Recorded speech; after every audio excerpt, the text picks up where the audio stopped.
then like this, I feel you invite this opportunity genuinely into your heart. Just empty. When you are empty, even of your own idea and identity, don't hold any self-image in mind. What is here? That was my first question. You're not holding on to any projection. You're not using your mind to create or invent or imagine or visualize anything.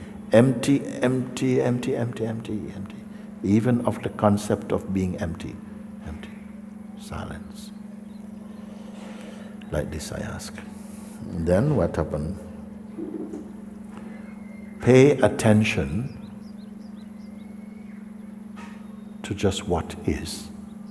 What remains when you're not stirring the mind or creating thoughts or projections or being attached to anything. Is there not a field of just pure isness awareness? Yeah? First thing, isn't it? So that is here. Whatever it is that is here, did you create this? This is my invitation. Did you create?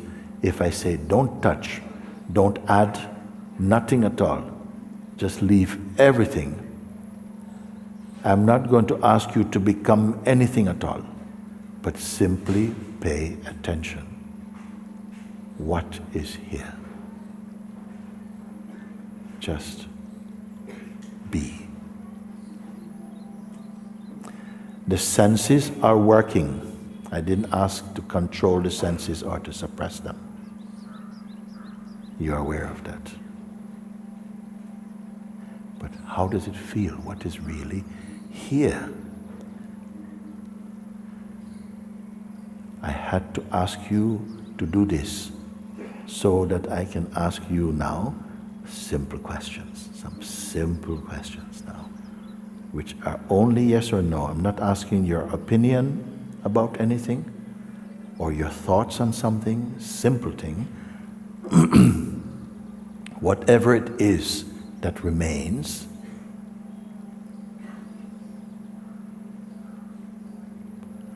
are you making any effort at all? No, you're not making any effort. And I ask again also, whatever is here, is it anything personal? Please answer also, so I know that you are not sleeping. Is it personal? No. No, it is not personal. Okay. Just remain as you are. Is it a mood? No. Or feeling? Is it a belief? No. Does it have a certain size or shape? No. Is there any boundary beyond which it ceases to exist? Whatever it is that just is, does it have any desire at all? Can it be sick? Can it become depressed or frustrated? No. No. I'm asking all of you this. Again, did you or are you creating anything here?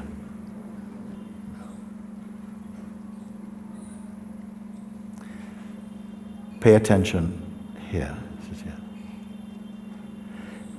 Can it fade?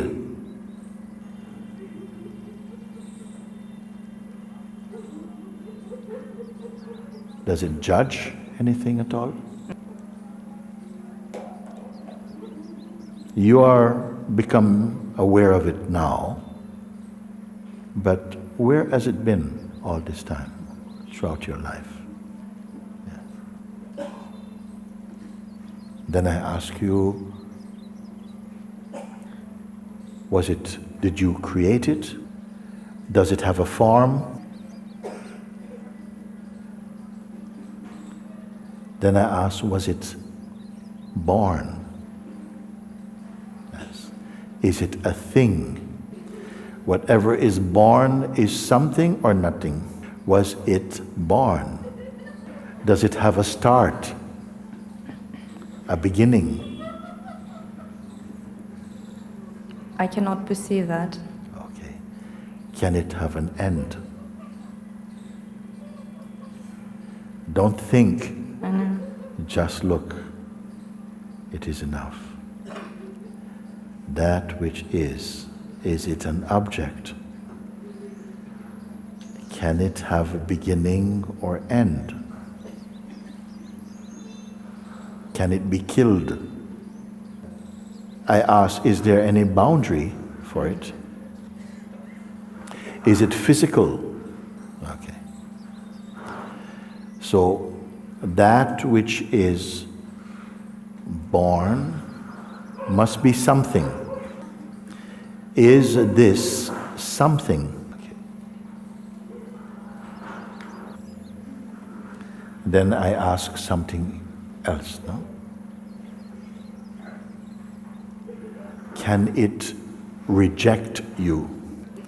And then I ask one question.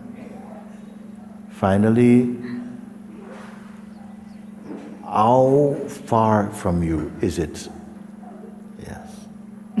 Thank you. So no distance. No distance. So then, just to recap, I ask, you say it, I ask, is it an object? You say it is not an object. I say, is it person or personal? You say it is not personal.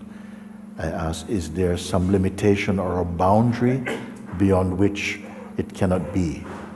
You say, no, it is not, cannot be bound in that way. I ask, can it fade? Like it just gets weaker and weaker.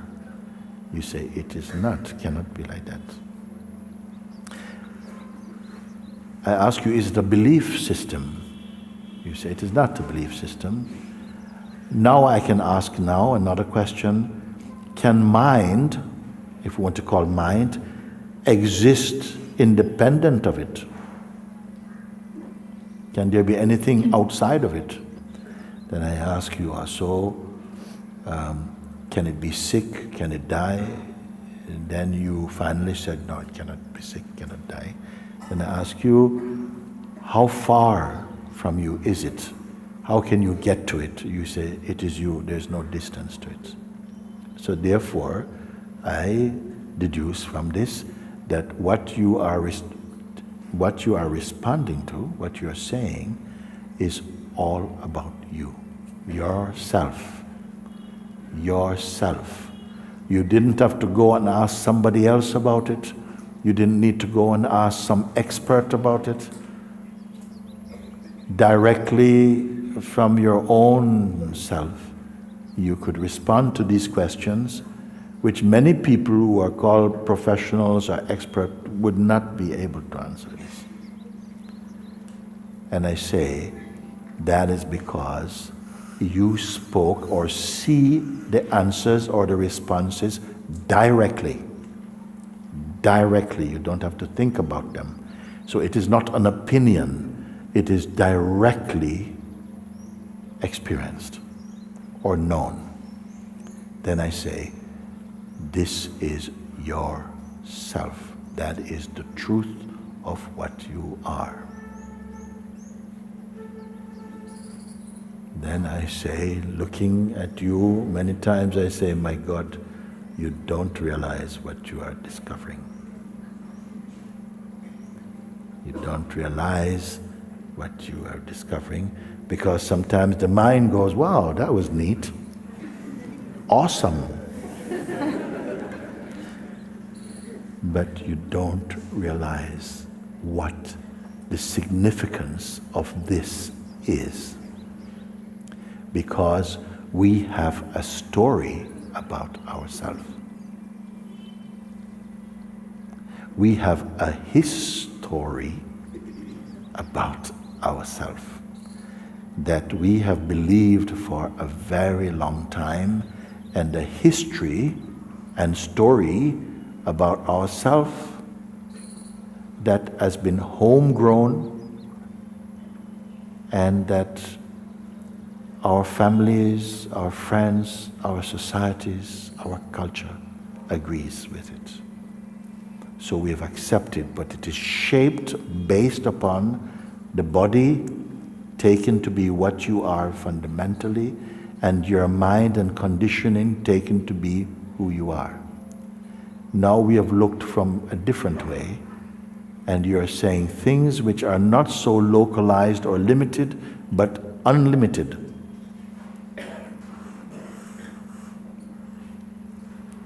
And I say, it's okay. This realization of yourself as not being an object merely, although everything can appear in it, unbound, beyond sickness, beyond opinion, beyond belief, beyond philosophies, beyond form, beyond name also, beyond birth, beyond death, imperishable. What time is it there? Is it day or night? What season is it there? It is beyond all of this, beyond all category.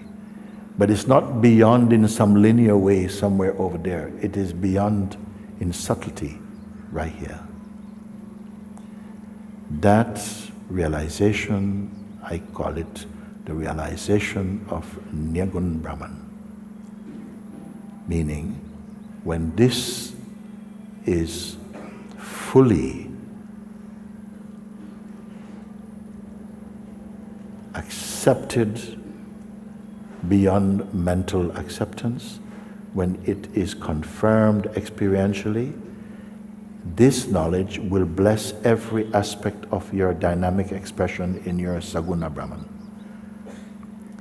Saguna Brahman means the consciousness which is manifest as the world of names and forms, the elemental world that appears on this side of the eyes as names and forms, and behind the eyes also in the realm of feelings and thoughts and emotions and sensations also.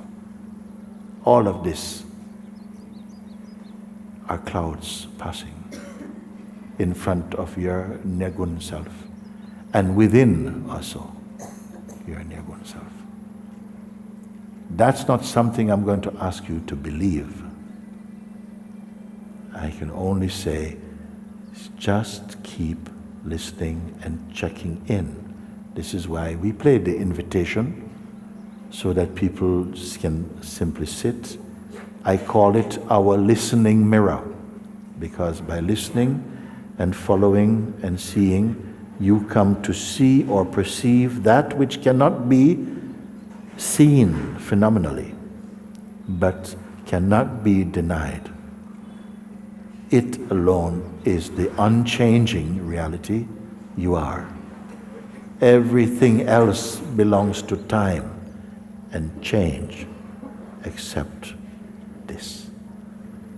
When a being awakens to this with love and devotion, shines in you appreciation for this. Who is appreciating? Just appreciation arises in you. You are free. When this understanding is stable in you. Because on hearing this and discovering this, the mind force will come. The mind force will come to test your realization. And in the beginning, you'll feel that the mind can take all this away, but it cannot. It can only appear to eclipse and hide it. But you persist in checking and listening, Each day we will play the invitation, you listen. The invitation has changed the lives of thousands of people. Just by listening, just by seeing. Not by doing some spiritual gymnastics or anything. Everything is possible. All expressions of religion and spirituality are fine. I am only pointing you directly to that which is immeasurable and infinite in you. That is all.